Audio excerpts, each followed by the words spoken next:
ഓം നമോ നാരായണായ. ഓം ശ്രീ ഗുരുഭ്യോ നമഃ. നാരായണീയം ദശകം 26 ശ്ലോകം 6. ത്വൽസേവായ വൈഭവാദ് ദുർനിരോധം യുദ്ധ്യന്തം തം വത്സരാണാം സഹസ്രം പ്രാപ്തേ കാലേ ത്വത്പദൈരാഗ്രസിദ്ധ്യൈ നക്രാക്രാന്തം ഹസ്തിവര്യം വ്യദാസ്ത്വം. പദം.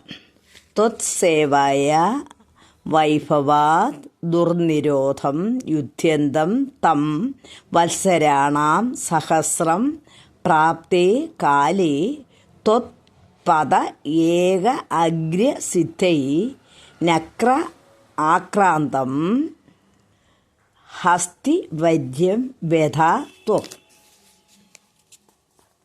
അർത്ഥം: അങ്ങേ ഭജിച്ചതിൻ്റെ ശക്തിയാൽ അനഭിഗമ്യനും 1000 വർഷം യുദ്ധം ചെയ്തവനുമായ ആ ആനപ്രവരനെ തക്ക സമയം വന്നപ്പോൾ അങ്ങയിലുള്ള ഭക്തിയുടെ നേരെ ഉന്മുഖനാക്കുന്നതിന് അങ്ങ് മുതലേക്ക് വിധേയനാക്കി തീർത്തു. ശ്ലോകം 7.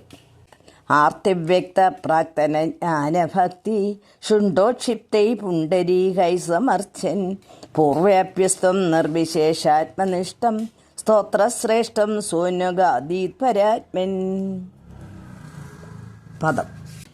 ആർത്തി വ്യക്ത പ്രാക്തന ജ്ഞാന ഭക്തി ശുണ്ഠ ഉത്ക്ഷിപ്തൈ പുണ്ടരീകൈ സമർച്ചൻ പൂർവ അഭ്യസ്ത്വം നിർവിശേഷ ആത്മനിഷ്ഠം സ്തോത്രശ്രേഷ്ഠം സ അന്വഗാദീത് പര ആത്മൻ.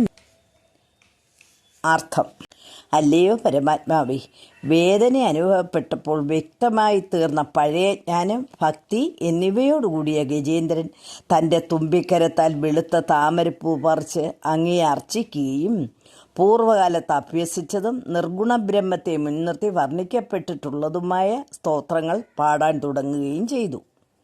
ശ്ലോകം 8. ശ്രുത്വാ സ്തോത്രം നിർഗുണസ്ത്വം സമസ്തം ബ്രഹ്മാശാദീർണാഹ്യമിത്യപ്രയാദി സർവാത്മാത്വം ഭൂരികാരുണ്യവേഗാത് താക്ഷ്യാരൂഢ പ്രേക്ഷിതോ ഭൂപുരസ്താത്. സർവത്ര ഗോവിന്ദനാമസങ്കീർത്തനം. ഗോവിന്ദ ഗോവിന്ദ. നാരായണാഖില ഗുരോ ഭഗവൻ നമസ്തേ. നാരായണാഖില ഗുരോ ഭഗവൻ നമസ്തേ. നാരായണാഖില ഗുരോ ഭഗവൻ നമസ്തേ. നാരായണാഖില ഗുരോ ഭഗവൻ നമസ്തേ. പദം. ശ്രുത്വാ സ്തോത്രം നിർഗുണസ്ത്വം സമസ്തം ബ്രഹ്മ ഈശ ആദ്യഹി ന അഹം ഇതി അപ്രയാദേ സർവ ആത്മാ ത്വം ഭൂരി കാരുണ്യ വേഗാത് താർഷ്യ ആരൂഢഃ പ്രേക്ഷിത അഭൂഹു പുരസ്താത്. അർത്ഥം: നിർഗുണബ്രഹ്മത്തെ മാത്രം സാക്ഷാത്കരിക്കുന്ന സ്തോത്രം മുഴുവൻ കേട്ട ബ്രഹ്മാവ്, ശിവൻ എന്നിവർ ഇത് എന്നെയല്ല എന്ന് ചിന്തിച്ച് അനങ്ങാതിരുന്നപ്പോൾ സർവവ്യാപിയായ അങ്ങ് കരുണാപരവശനായി ഗരുഡാരൂഢനായി അവിടെ എത്തി. ശ്ലോകം 9. ഹസ്തീന്ദ്രം ദം ഹസ്തപത്മേന ധൃത്വാ ചക്രേണ ത്വം നക്രവര്യം വ്യദാരി ഗന്ധർവേസ്മിൻ മുക്തിശാപേ സഹസ്തി തത്സാരൂപ്യം പ്രാപ്യതേ ദീപ്യതേ സ്മ. പദം. ഹസ്തി ഇന്ദ്രം തം ഹസ്തപത്മേന ധൃത്വാ ചക്രേണ ത്വം നക്രവര്യം വ്യദാരി ഗന്ധർവേ അസ്മിൻ മുക്തശാപേ സ ഹസ്തി ത്വത്സാരൂപ്യം പ്രാപ്യ ദേദീപ്യതേ സ്മ. അർത്ഥം: അങ്ങ് പാണീപത്മത്താൽ ഗജേന്ദ്രനെ ആശ്വസിപ്പിക്കുകയും സുദർശന ചക്രം ഉപയോഗിച്ച് മുതലേ നിഗ്രഹിക്കുകയും ചെയ്തു.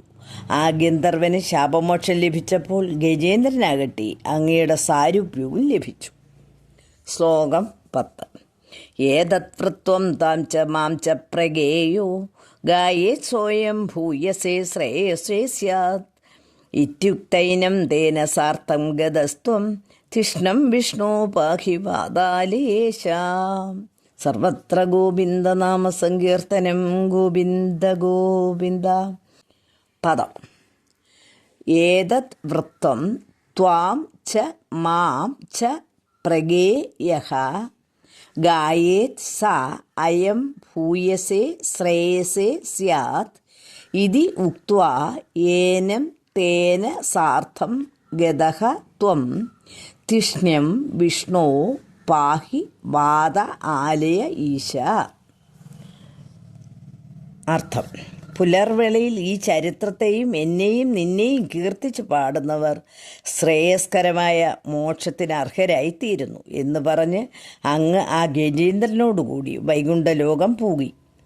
ഗുരുവായൂരപ്പനായി വിളങ്ങുന്ന മഹാവിഷ്ണു എന്നെയും രക്ഷിക്കണമേ.